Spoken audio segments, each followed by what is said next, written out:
So welcome, and thanks for attending this event. I'm Mirko Draka. I'm a professor of economics at Warwick University and director of the Cage Research Centre, which is hosting this event along with the Institute for Engagement at Warwick.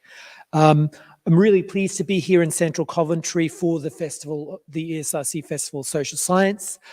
Because many of you are new faces, I thought I'd just say a few things about Warwick's Economics Department, Cage, and of course our speaker, Omer. Okay, so the Warwick Economics Department is, an important part of the university, arguably one of the jewels in the crown of the university. It was founded in 1964 by a cluster of professors from Oxford, and they adopted this transatlantic departmental model that was inspired by recent visits to MIT and Stanford. It was a model that was distinct from both the centuries-old Oxbridge collegiate model and the contemporary interdisciplinary model that was fashionable in the 1960s. As a result of this sort of unique model, Warwick grew. This model allowed for specialization and depth in the development of the economics discipline at Warwick. Warwick was able to develop rapidly over the 1960s and 70s, closely tracking the growth of mathematical and quantitative methods in the discipline over this period. Furthermore, the department built a very strong record for inclusion, providing access to the very highest quality academic training to people who don't necessarily hail from society's kind of blue chip elites. The Cage Research Centre that I'm director of is grounded in this tradition, providing insights into history, culture, and behaviour that are guided by rigorous economic methods. Our public policy work is also unique in its agility. For example, see our recent research on the feasibility of a wealth tax and studies of the effectiveness of various COVID-related policy measures. Furthermore, in terms of Cage, in a modern academic world that is frequently and stupidly accepting funding from compromised sources, I'm proud to say we are totally independent. Turning to today, I'm really pleased to say that Omer's presentation will reflect Warwick's departmental record for creativity and rigor. I'm not here to read out Omer's CV. You can get that sort of thing at other events, and as I said, we try and do things differently. What I will say is that Omer has been central to the development of an important branch of modern growth theory, one that incorporates rich insights from history, institutions, and fundamental human demographics. It is also a branch of growth research that is innovative in its combination of theory and empirics. I know that Liz Truss was really big on growth, and we're trying to forget about her, but do not let that put you off. Omer is set to give you some thought-provoking insights into growth and no less the very development of civilization as we think of it in the modern sense. Without further delay, Omer, you'll take questions both at the end of the talk and during, maybe, if people are brave. Okay. Hi, good evening, everyone. Do you hear me? Yeah. You need the microphone. Okay, yeah, okay, cool.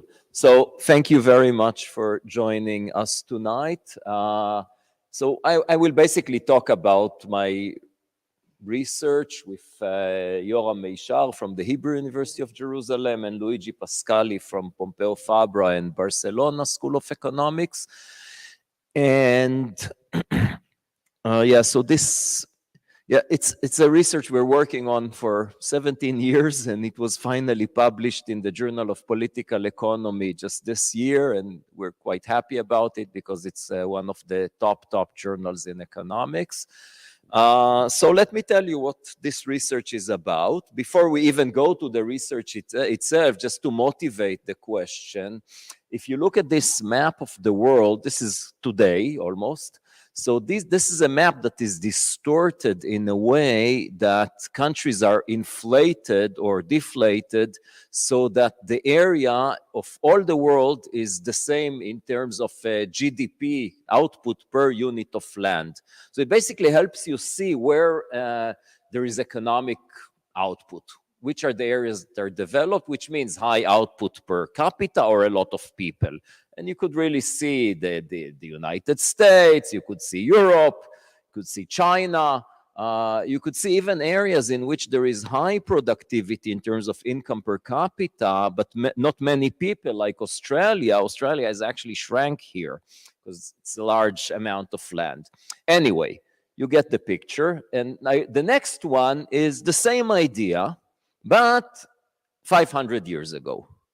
And so you see it is different, especially the New World, but there is a very strong correlation. So we see that areas that were developed, where there was a lot of economic activity 500 years ago, is correlated. I'm not saying that it is a causal effect. Maybe there is some geographical reason that links the two, but there is this very strong persistency. And then we go back in time another 1,000 years. And this is a map. Of course, the borders are current countries, but these are areas in the world in the year 500 that are defined as states at the time. So what is a state is something which is different than tribes or something which is less organized. So a territory, not in the same borders today, of course, a territory in which there is a central elite that is powerful and taxes the farmers and provides some of the basic fundamental goods of the time, which is basically military defense, and of course, no education or health. And then if we go further back in time, thousands of years back in time, these dots are archaeological findings that again indicate some kind of developed societies in terms of hierarchy. So unlike our ancestors, hunter-gatherers, who lived in very small tribes, typically very egalitarian, we know that after the adoption of farming, things change, and we see the emergence of these more complex hierarchies, early city-states, and eventually the big central state. The first one is in Egypt, and then in other places of the world. But again, the point here is that the same places that we find evidence for early development of hierarchies, these are the same places that thousands of years later, in the year 500, were functioning states at the standard of the time and correlated with the places that are today more developed than others. So there is this link between these events. So it could be the case that for some random reason, thousands of years ago, the settlements developed in some regions of the world, and then there was persistency. But what we want to argue is that this is linked to geographical factors that had an effect on farming, and as a result, we see this process. So why economists care about the emergence of states? This is typically a question that political scientists ask. So first, we don't care about our borders. We are like, we like to run into other fields and use the tools that we have from economic theory and economic econometrics, and we do work in other fields, but of course, the development of states is important for economic development.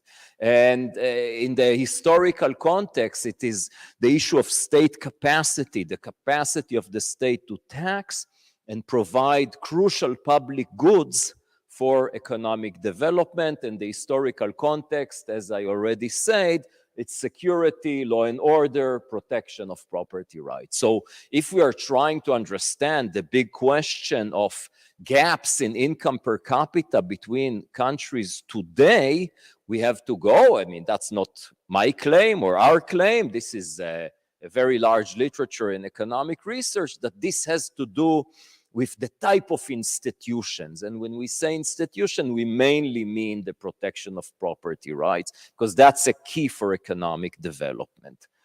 All right, so to protect property rights, we need a state to do it. So then that brings us back to the question, why did states emerge following the Neolithic Revolution, the transition of our ancestors from hunting, gathering to farming? And so that's question number one. And question number two, why did some regions adopted farming developed complex hierarchies and eventually states, whereas other regions, despite adopting farming, remained without complex hierarchies and states. So the standard story, which goes back at least more than 200 years ago, so we trace it back to Adam Smith and to even thinkers before Adam Smith, and this is extremely broad. More or less any textbook that one opens that deals with the question, the emergence of states and the differences between regions in the emergence of states would tell you the following story. The Neolithic Revolution, the transition to farming, increased productivity. So farmers could produce more output than hunter-gatherers. And as a result of increased productivity, we have the creation of food surplus. What is food surplus? Farmers could produce more food than they need for their family consumption. And if there is surplus, then someone could take the surplus away. And that's taxation. Okay, of course, modern taxation is quite different than taxation in antiquity, which was in kind typically and not based on democratic decisions, but still, that's the heart of a state. So surplus, through various mechanisms, this creates an elite which doesn't produce food, so we have hierarchical societies, and eventually that is the process that leads to the state, the emergence of the state. So that seems like a very good and convincing story. And then, according to this story, differences in land productivity explain why there are differences between regions in the emergence of states. For instance, the Jared Diamond's bestseller, just a few examples. I mean, it's thousands of books and articles that tell the same story, but just a few examples. Jared Diamond, bestseller Guns, Germs, and Steel. In short, plant and animal domestication, which is the transition to farming, is basically domestication of wild animals, wild plants, created much more food. The resulting food surpluses were a prerequisite for the development of complex hierarchies and eventually states. So you see the causality here, how it goes from productivity to surplus and then to the emergence of states. Similarly, two very prominent historians, cultivation supported a stable economy with surplus that resulted in the formation of elite groups. But let me say that there is a bit of a problem, we think, with this theory. For instance, here is a very recent paper that actually tries to look at differences between regions of the world today in output per unit of land and compares this to the potential of the land. So looking at some variables about the quality of the land, exactly the type of the land, the climate, the humidity, the elevation, all of these factors that have an effect on what we expect the land could produce versus the output that really is produced. And you could see that basically even poor countries have the same quality of land as rich countries, but much lower output. So we see, at least in data today, that there is something that goes against that conventional theory. I cannot resist showing you this because before it was accepted for publication by the Journal of Political Economy, the paper was rejected by another journal. It's a paper that basically goes against the main theory that exists in political science for centuries. And you could see that we got some hostile referees. And this is one example. Following the recent fashion of economists spelling down some math and running some regressions are sufficient to dismiss the insight of centuries of thinking. So, of course, we tell our students all the time, the way science advances is by refuting theories.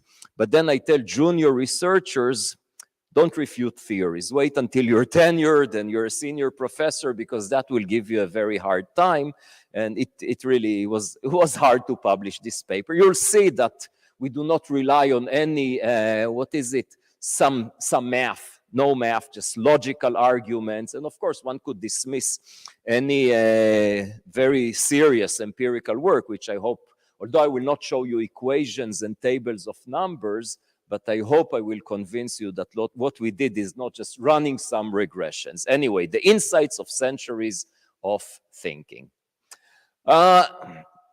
So the claim we have is that what really matters is not the existence of surplus, but rather the ability to take this surplus away. So what we call appropriability. We're not the first that raised this claim that the surplus needs to be something that could be appropriated, but we're the first that go using this claim against the conventional theory. So just to give credit, I mean, the very famous guy is James Scott, who has 2 bestsellers about how to avoid being governed, and the last one is against the grain, and again, his claim is that the transition our ancestor did from foraging to farming and the emergence of states was really bad for us, that somehow people had a better life at the time. Perhaps, I don't want to disagree, but just giving people the deserved credit. So what do we claim? We claim that it is appropriability that matters, so it's not productivity and not surplus. So that's where we contribute. And we provide evidence for our claim based on the proposition that cereals are easier to appropriate than most other crops. Cereals, this is an important slide if I'm in the US mainly, but you know, I don't know, what do people have for breakfast in England? I know that in coffee shops it's full English, but I doubt if that's something that people have every morning, right? So cereals, but no, so I mean not these cereals, but corn, barley, wheat, etc. And the idea is quite obvious because these cereal grains are storable and they're seasonal.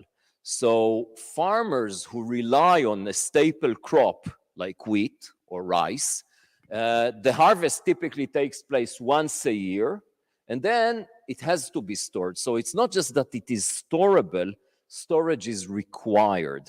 And once we have a grain that is stored and is rich in calories compared to its weight, this is something that is easy to take and to move to a different place. Unlike many other sources of food, like roots and tubers, which are heavy with water, they are not well storable, and so on, okay? So that's our claim, and that's important because this is what we take to the data. Now, the logical arguments. So we first claim that why are the surplus explanation flawed? First, we argue that surplus is neither necessary nor sufficient for appropriation, and I will, of course, explain. And the second is that surplus is actually unlikely to emerge following the very slow transition to farming. So no surplus, and I will explain that as well. So let's start with necessary. So let's do this following thought experiment. Try to think of some village that grows a staple crop like wheat or barley. I mean, it's an Egyptian figure, so it's barley typically. In ancient Egypt, that's what they grow. And suppose this village has zero surplus, okay? So that means that once a year there is a harvest, all the grain is stored for consumption throughout the year, no surplus, nothing in extra than what people need for their survival. So suppose one day after the harvest is done, all the barley is stored, a tax collector arrives, with a little army, of course, to be on the safe side, and tells the head of the village, I came to take the taxes, so give me 20% off the crop. So the head of the village would say, well, sorry, no surplus. So the tax collector would say, oh, okay, I apologize, I'll come next year. No, of course not. Anyone who reads a little bit about history, well, try to tell HMRC that you don't have surplus this year. So of course, you cannot tell this story to an Egyptian tax collector on behalf of the pharaoh some 4,000 years ago. So they say, so what, you don't have surplus? I don't care, I'm still taking 20%. What will be the result? We'll talk about it, but just this small thought experiment illustrates that surplus is not necessary to tax. You could tax people if there is something to tax. Now you might say, okay, but then some people would die. And I would say, yeah, you're correct. But will they continue dying until there is no one to tax? The answer is no. So here we need a little bit of economic modeling, but it's very simple. You don't need any economics background. So on the horizontal axis, we have the size, L, labor, the size of the population. So think of the given amount of land. And on the vertical axis, APL, average product of labor. So that's output per individual. So of course, if we have more and more people on the same amount of land, the output per person is declining up to a level in which we live in subsistence. Okay? That's the line of income that is required for subsistence. So the story I told you is a story in which there is no surplus. That means that the size of population is exactly such that there is income is at subsistence, no surplus. Okay, what will happen if we have a tax collector? The tax collector would, imply a smaller population, but then income per individual, per capita, or per worker, doesn't matter, is higher. And then there is the revenue that is collected as tax, and that's a new equilibrium. And one could argue, how do you move from the previous one to this one? Is it just increases in productivity? Well, if productivity increases, why wouldn't the population also increase? And I'll come back to that point. But this is just to illustrate that unlike the standard story that tells first came surplus, then came appropriation, we tell an opposite story. Just based on logical argument, we didn't go to the data yet, that appropriation could create surplus. At least it's a possibility. Okay, now let's do another thought experiment. Think of a village, again, that grows, but this time a root or a tuber. For instance, let's look at cassava, the right-hand side picture. So cassava, okay, in this part of the world, we don't tend to eat a lot of cassava, but this is a very important source of calories in some part of the world. For instance, in sub-Saharan Africa, the two main sources of calories are cassava and corn. And suppose there is a lot of surplus, but the cassava is not seasonal and it's not harvested in one short period and stored. Just there, as long as it is in the ground, it's stored in the ground, no problem. Once the farmer wants to consume some food, takes one cassava plant out and could sell some roots in the market, consume some roots. The thing is that once it's out of the ground, it rots very fast. So this is not something that is easy to take and move a distance to the central state, to build pyramids, to have a military with it, and so on.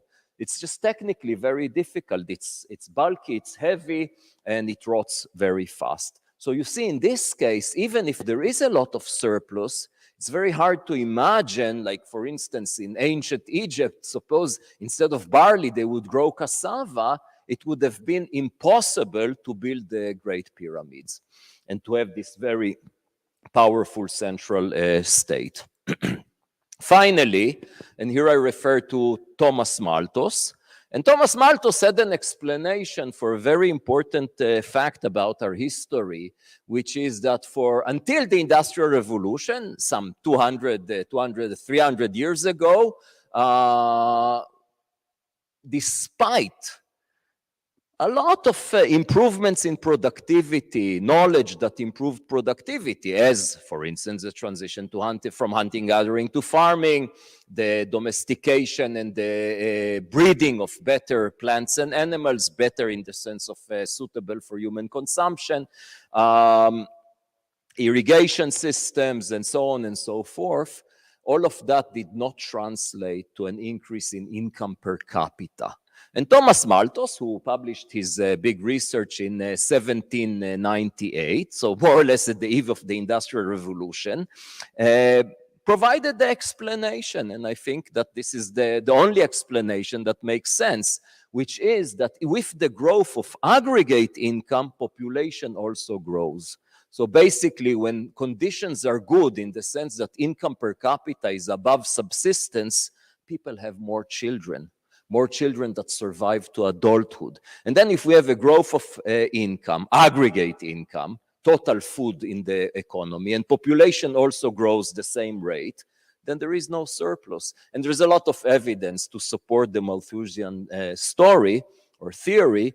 And luckily for us, he was wrong about the prediction for the future, because he claimed that, we see all these innovations, they would just increase the size of the population, will not increase the well-being of human beings. But somehow, luckily, our ancestors learned how to restrict their fertility. And as a result of that, instead of just endless growing populations, the population did grow a lot, of course, but not as fast as output. And as a result, we live today in so much better on any dimension than our ancestors 200 years ago. Anyway, it just says that the standard story that higher productivity in some areas would result in more surplus is against the facts and the Malthusian theory. So what do we claim? We tell the following story: the transition to farming increased appropriability in cereal regions. And as a result of that, we have an elite that takes advantage of that, and we have the emergence of states. And what is the explanation for differences across regions? That is differences in suitability for different crops. And this is what we want to take to the data and test the theory. So let's just see a few more points before we go to the data. Appropriability generates both the demand for the state, but it also allows its existence. So in a way, you could think that farmers that grow a cereal are also more vulnerable, because someone could just steal everything from them. They actually need a state to provide protection, some organization to provide protection. But the same thing that makes them vulnerable allows for the financing of this organization, early states. So as I said already, we propose, so in that we do not deny, of course, that in states that tax, there is a farming surplus. Of course, we are in an equilibrium in which farmers produce a surplus and the state takes the surplus away, and with this surplus builds pyramids or holds the army or whatever. There is this very strong correlation, but we claim that the causality goes in the opposite direction. Okay, anyway, but that's the part we're not taking to the data. The part we're taking is basically a horse race with data between the two competing theories, I would say. The standard theory, the conventional one, that it is land productivity versus appropriability. So yeah, that's what I just said. Just an interesting example, which I like, because Jared Diamond in his book refers a lot to New Guinea. And his claim is, oh, well, New Guinea didn't develop a central state because of low land productivity. But here, the story is that New Guinea adopted agriculture about 5,000 years ago, at the same time as Egypt. But it didn't cultivate cereals, but rather bananas, taro, and yam, with no significant hierarchical complexity. But something interesting happens in the 17th century. Sweet potatoes arrive, and they rapidly replace the older crops, increasing land productivity and creating surplus. What happened as a result of this surplus? Did we see any emergence of complex hierarchies? Nothing. Substantial population growth, prestige goods, so people start making a show off from how wealthy they are relatively to what they were before, but nothing beyond that. So despite the standard story, we don't see the emergence of hierarchies there. Another interesting story. So during the Dutch wars, villagers along the route of the Spanish army discovered that foraging parties were unwilling to dig for potatoes when stores of grains were available. So as a result, we see a shift of farmers during periods of wars from wheat to potatoes because it provides them some protection. Okay.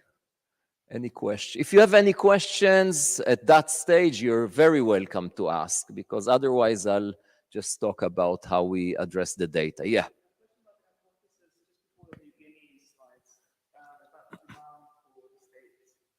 Uh-huh. Why not the other way around? Why don't the ones who rob, who expropriate, are the ones who need protection, not the ones who are expropriating? Oh, yeah, I guess that's also, I would not disagree. I would not disagree. So you think of, there is a very famous economist, Mansur Olson, published in the early 90s, his theory about the emergence of states. So what is a state according to Olson? It's roving bandits turning stationary. So basically, when we think of governments in the historical context, this is just organized crime. And that's the Olson approach, which I think makes a lot of historical sense. So, in some parts of the world, the mafia is basically a replacement of the state. And we see that there is some research done intensively in the DRC, the Democratic Republic of Congo, which shows very similar things, but it's all over the world. So, yeah, I guess I would not disagree. Yeah. Any other? So I think the story is clear at that stage. So without any equations, I gave you the logic of the theory. So let's see, what do we do in terms of data? Here I will just really be, without any numbers, just tell you the stories. And then if you don't believe me that things are really strong and significant, you could go to the paper and look at the numbers. Of course, if you don't believe me, then maybe I just also faked the numbers. Who knows? Okay, so because we're refuting a very important theory, we had to attack it in many, many directions. So it's not just one empirical test. Also, it's not the case that we could go and do a randomized controlled trial. So let's allocate some countries with cereals, some with tubers, and see what happens. It's of course impossible. So anything we will do, we'd always have raised some questions. What about that option, that option? So people always might have concerns. So the way we try to remove these concerns is that we show consistent results with alternative data sets. So that's what we are doing here. So let's see. The first is that there is the Land and Agriculture Organization have a project in which predicts land productivity for different crops based on geography. We use that to predict what is the crop land productivity against also land suitability for different crops. Let me say a word about that. I mean, perhaps one could think, well, here's a simple way to test your theory. Just look at the correlation. Is it the case that countries that rely, that hierarchies that are more developed are also those that rely on cereals, and those that are with less hierarchies, that states did not emerge, simple tribes, do not rely on cereals? So suppose we find this correlation, and indeed I could tell you this correlation exists. One could argue that perhaps causality goes in the opposite direction. In places in which states emerged, they protected farmers against robbery. And as a result, farmers felt safe to grow cereals. Okay? So what we need is to find a way to convince that it is the opposite way around. So what do we do with that? We take geographical conditions that are not affected by human intervention. And that would be some exogenous, outside of the event, source of variation that has a prediction on cereals, to keep the story simple. Suppose there is an area that is very suitable for cereals and not for roots and tubers based on geography. We use that as a predictor for cereals and ask whether in this area we really see A, cereals, B, that states emerge. So that would be the approach. So we have this data. And then there is data from the ethnographic atlas, which documents some 1,200 societies around the world before colonialism and industrialism. And there's a lot of data which is relevant for us on these societies. What is their major crop, whether they depend on agriculture. There's some measurements of food surplus, which is limited, and taxes. And hierarchy, some measure of hierarchy. We'll get back to there. And then there is another big data set which looks over time. So they, based on, just had a little army of research assistants, and based on archaeological books and other sources, try to map the world, and every 50 years, going back thousands of years, to say at each region, was it a state or was it just some tribes? Archaeological data, what existed in each piece of land and when. And for us, what is important is not just that we have findings that indicate hierarchy, like a city or a palace, but also whether these findings were before or after the adoption of farming. And then finally, a huge project that we did with the help of the Global Crop Diversity Trust, which is to build maps, digitized maps of the distribution in the world of the wild relatives of domesticated crops. So another way to predict whether in a region they grow a cereal or a tuber is to ask, what are the relatives of cereals and tubers that exist in that region? Okay, and then if there is a region with relatives of cereals, so that's the genetic parents of the modern cereal, then we would expect, okay, it makes sense that in that region they will domesticate a cereal. Whereas some regions, we have cassava, the relatives of cassava, potato, and so on. Okay, they will probably domesticate cassava and potato. Okay, and then also there is data on centers of domestication. Farming didn't start at one point in the world and spread. There are many centers, I think something like 20 around the world, of independent adoption of farming. And so let's see, this is an interesting map of the world. You see, for instance, look at sub-Saharan Africa. And you see this sort of tilted L shape. What we do in this map is our main predictor proxy for cereals versus roots and tuber. We take the data from the Food and Agriculture Organization, and we ask, what would be if we grow in any given land, we grow the most productive cereal in calories, of course, translate everything to calories for this piece of land. And we get a number, calories. How many calories could we grow on this piece of land, growing the most productive cereal? Then we ask the same question about the roots and tubers. How many calories could we achieve growing in this piece of land, growing roots and tubers? And then we look at the difference. The difference would be the cereal advantage, productivity advantage. And the brighter it is, so this, for instance, this is the area in which cereals have a very large advantage over roots and tubers. Then we look at the data. So the ethnographic atlas, this is the map of the world, and blue are societies that grow a cereal. And you could really see this L shape in sub-Saharan Africa. But of course, and that's the part I'm not showing, we run regressions and we see that it is very strong and significant, a predictor. So we have a good predictor for what kind of crop societies would grow. And then we look at the data provided again by the ethnographic atlas about each society. What was the level of hierarchy? And they look at no political authority, one level, so this they call small chiefdoms, large chiefdoms, small states, and large states.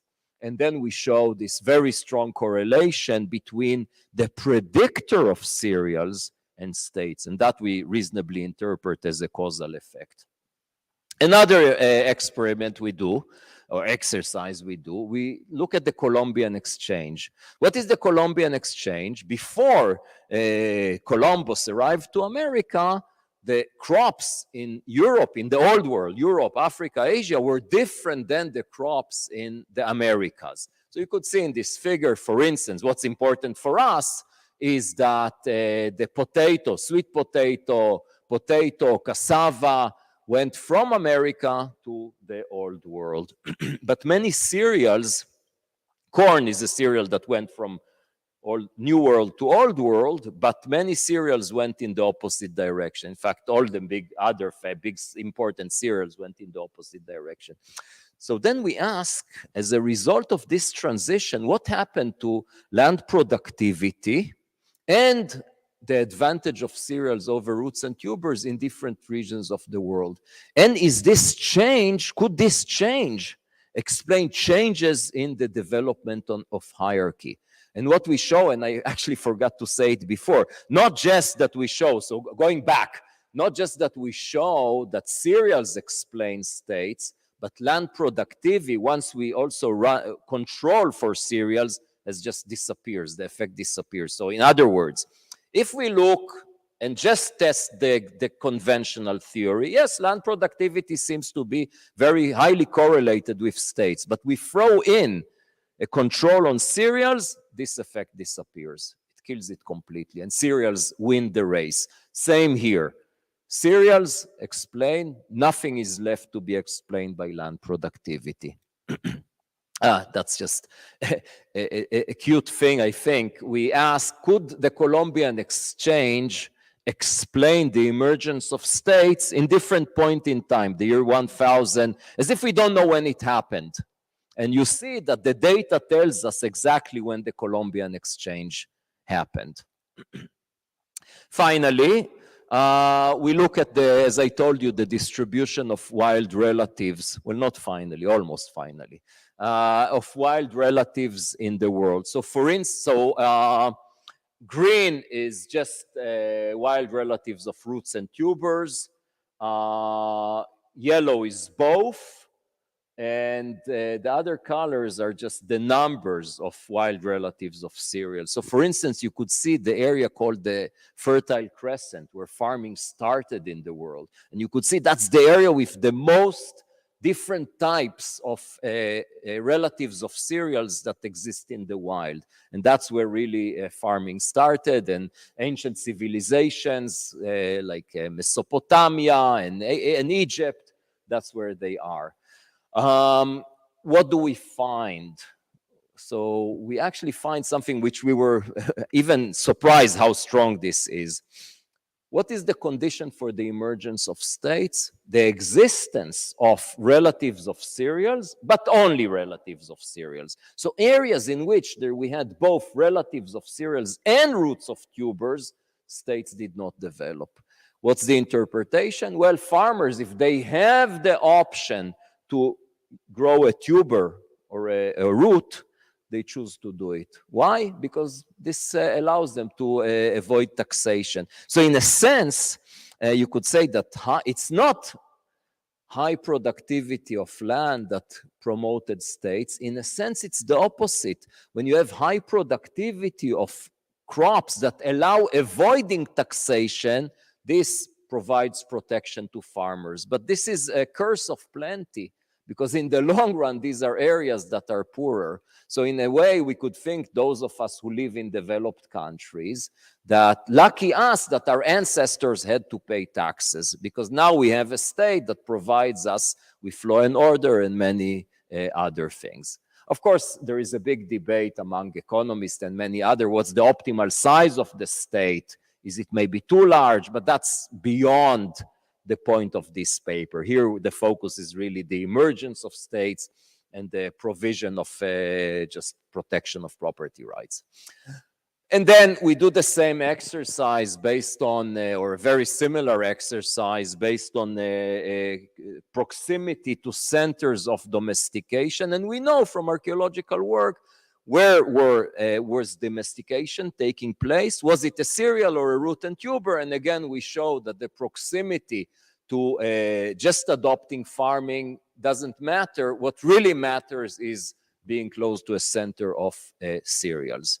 We also look at, that's the final empirical part, we look at the interaction between land suitability or between proximity and the transition to farming. So we have data on archaeological findings, and we also know in more or less, for some regions, we know whether this was before or after the adoption of farming, and we really show it's the interaction, because you want to see that suitability for cereals matter just because after adopting cereals, not before, right? Adopting farming. Last 3 slides, just outside of what we do empirically, but this is a nice illustration of the idea, because basically what we claim, it's not farming, it's storage. And there is some evidence on societies of hunter-gatherers. So these are Native Americans that when there is a transition to rely on salmon, which they store, in parallel, there is a development of moving to settled villages and the emergence of hierarchies. So stored salmon is something similar to a cereal in that sense. Another interesting piece of evidence is, look at this story. It's about women growing cassava. And there are different types of cassava. And these women, mainly single women in Malawi, they say, we grow bitter, toxic cassava because it gives a certain level of food security. If we are to grow sweet cassava, look at our neighbors. Their whole field was harvested by thieves while they slept, and now they have no food. Nobody wants to die from hunger. So they prefer to grow something inferior that provides them protection. I don't want to dwell on that. That's from the Jordan Valley with very early farming. And we see, it's not even farming, it's storage of cereals in pre-farming societies. And again, once they store cereals, wild cereals, we see the emergence based on the archaeological findings of more complex societies. So, I think I said everything, so maybe no point to conclude, but just really briefly, we go against the conventional theory, and we really do use many data sets, not just logical argument, many data sets, and in all of them using different variables for proxying land productivity and cereals, and in all of our specification, we always get the same results. Cereals matter, and once we have cereal in the statistical analysis, land productivity doesn't matter anymore. And that's basically what I want you to take with you. So thank you very much. But wait, we still have time if you want to make comments, ask questions, anything. Please don't hesitate.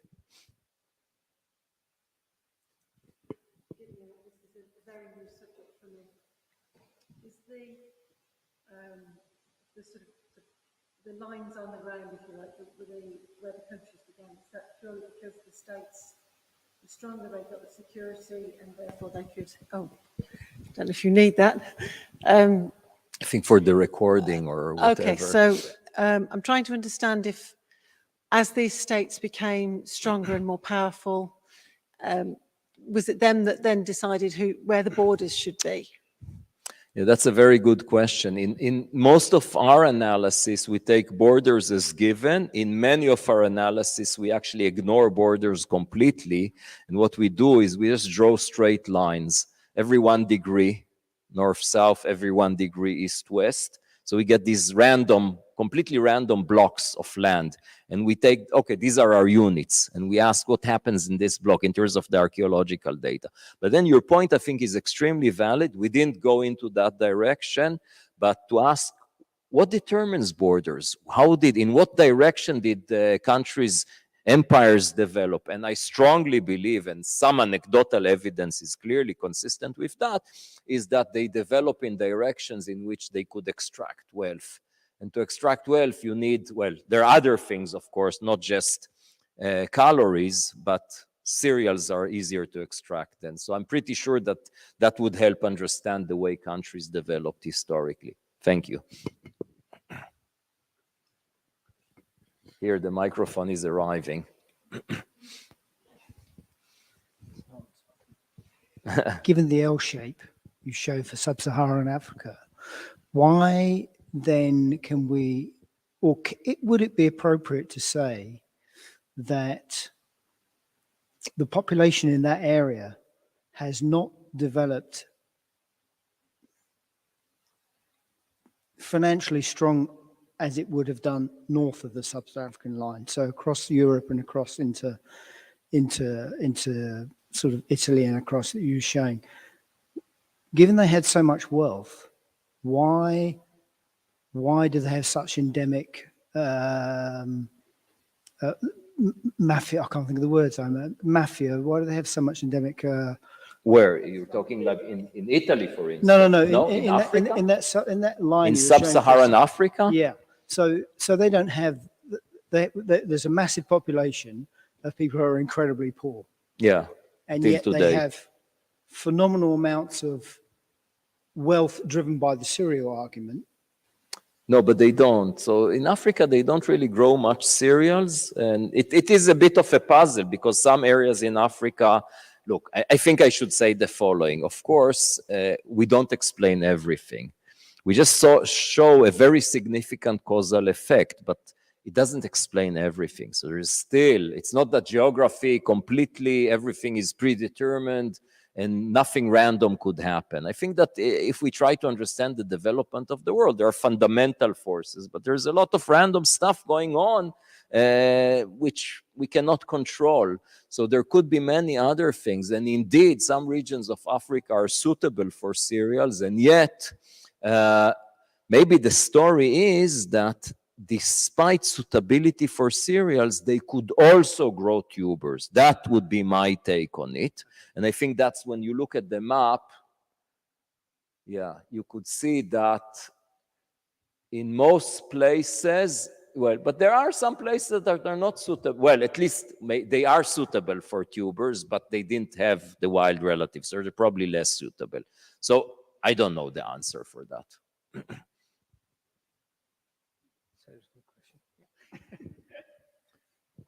All right. Yeah, another question there. So I'm wondering if you, sorry. Did you compare by any chance the population growth in societies that relied on tubers in ancient times with the population growth in societies that relied on cereals? The thought is that if the latter had strong hierarchical structures because they had cereals, would it be fair to assume that the population growth was lower, in line with what you said in the beginning of your talk, that surplus extraction actually pushes down population growth? Thank you for that. It's a very good question. So the claim here is, if you remember, I said that where there are cereals, the state could take some of the surplus. That has a negative effect on population growth. But I wouldn't say that this is it has a negative effect, but then the existence, that explains the equilibrium. But my claim would be that the existence of a state could actually have also a positive effect on population growth, provides protection. And to be in more detail, I skipped all that. We have a model that has competing roving bandits with stationary bandits. I think that the real argument would be that people were not between the alternative of no state and then everything is nice and peaceful. No, if there is no state, then, or no mafia, there is random criminals that attack farmers. So you should ask yourself, what's a better situation for people? So is it good to have the mafia take protection from you on a monthly basis? I would say yes, it's fantastic compared to the alternative of someone just randomly attacking you. I mean, we live in a society to some extent like that, right? We pay taxes. on an annual basis, and or our employer deducts it every month, and we're still quite happy because, I mean, of course, everyone would prefer not to pay taxes, but it's better than the alternative, and that allows population to grow. So I would definitely, although it seems that this is the direction, so thanks a lot for the question, I think that this is not a prediction of the model. Yes, please. I was just wondering, you've described this really long process, that the project is really, an immense project. I was wondering, at what point did you realize that you were going to be overturning the conventional wisdom, and that therefore you were going to attract a fair level of criticism from like the kind you showed us? Was it early on, or did it become clear? Okay, yeah. Well, we started with the going against the that's how we started it. So it was Yoram Meishar, who I should give him a lot of credit. He was one of my PhD advisors. He's today almost 80 years old, but still extremely productive and a true scholar. He reads a lot and he writes on so many things. He actually has a book on the Bible, interpretations of the Bible. And he actually did his PhD at MIT, graduated in the early 70s. And he was just in public finance. And already at that point of time, he was interested on the ability of taxing, not just on optimal taxation.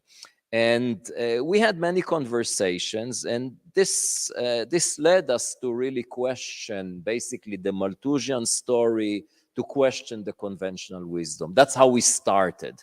And we started just with theoretical arguments, and we had some other model. Eventually, it split into two different papers. But for that project, we asked Luigi Pascali, who was at the time a colleague of mine here at Warwick, then he moved to Spain, to join us, and because he's really good with data. And then he started working on the data. And the more we got hostility, the more data we added. So like, okay, you have questions, you don't trust us, you don't like the results. So, okay, let's test it again. Let's try more and more and more. And that's how it became this paper, which more looks like a book, because it has so much. We at some stage, we also looked at another factor, and that relates to your question. Is it just that story? No, there are other stories. So we talked about transparency. So suppose it's cereals, but in some areas, the elite actually has good information about the harvests. And in other areas, it's less information, it's less transparent. So again, that helps transparency. And this is a paper we published in 2017 in the American Political Science Review, which we're also very happy about that, because that's a top journal in political science. So yeah, overall, although it took 17 years, I'm quite happy about this project, so cannot complain.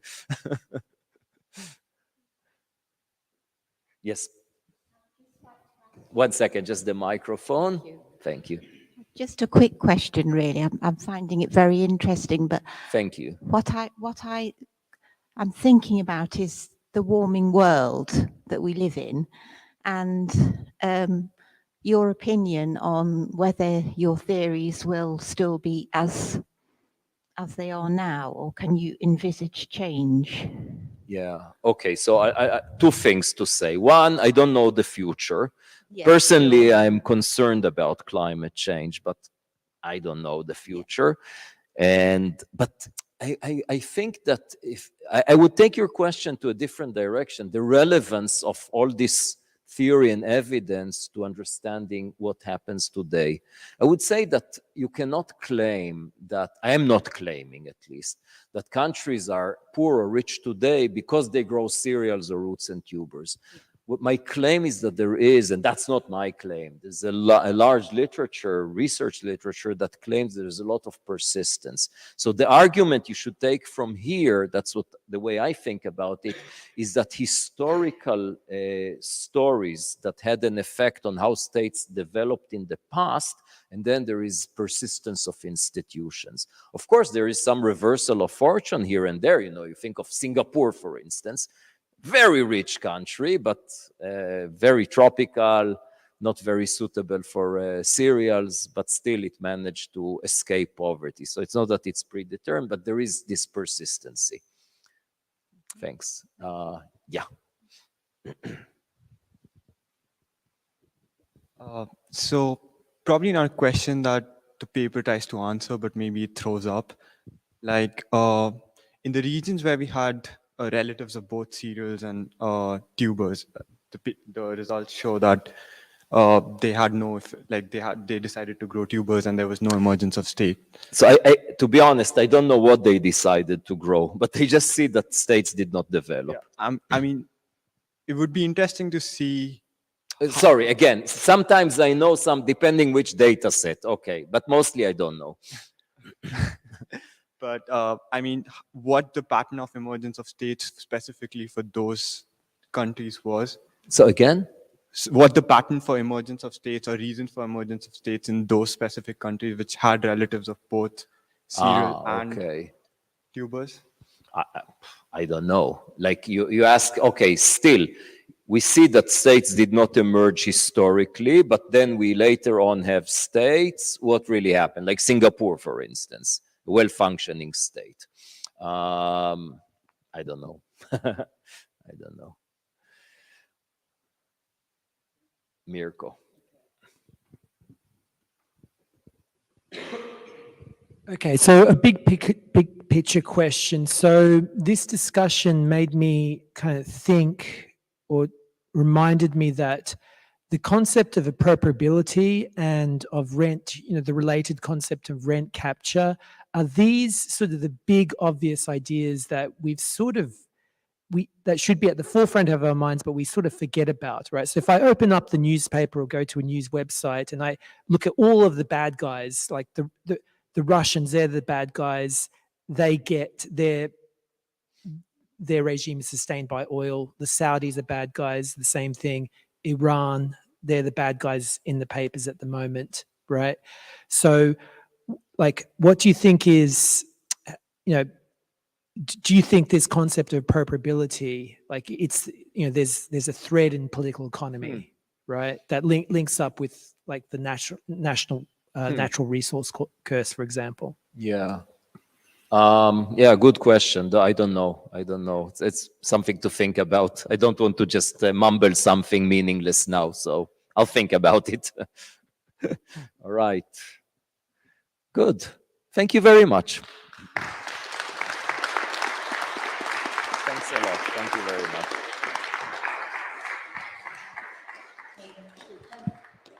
Very much for attending. In particular, thanks to Josh Allen at Cage and James Brown at the Institute for Engagement.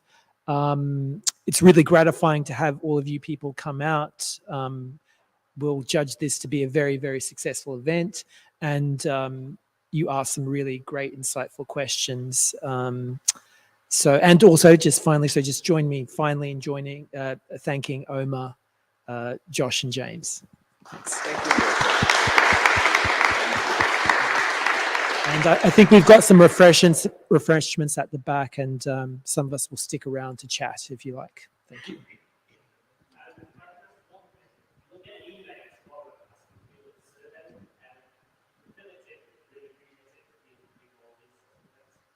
Yes, that's the incentive, right? The university will let us bring in fancy speakers.